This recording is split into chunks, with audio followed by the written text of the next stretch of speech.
எப்பயும் இட்லிக்கும் தோசைக்கும் ஒரே மாதிரி தேங்காய் சட்னி பண்ணிட்டு இருக்கீங்களா? கொஞ்சம் டிஃப்ரெண்டா அது கூட புதினாவும் கொத்தமல்லியும் சேர்த்து செஞ்சு பாருங்க. டேஸ்ட் அல்டிமேட்டா இருக்கும். டேஸ்ட் மட்டும் இல்லைங்க, வாசனையும் தூக்கலா இருக்கும்.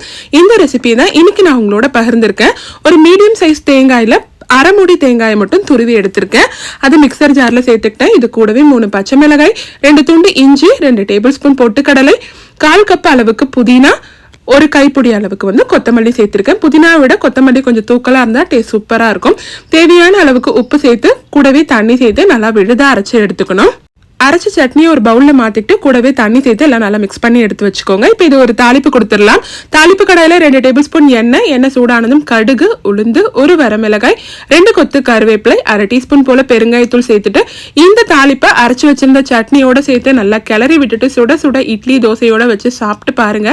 டேஸ்டும் வாசனையும் அல்டிமேட்டா இருக்கும். நிச்சயமா ட்ரை பண்ணி பாருங்க. பாய்.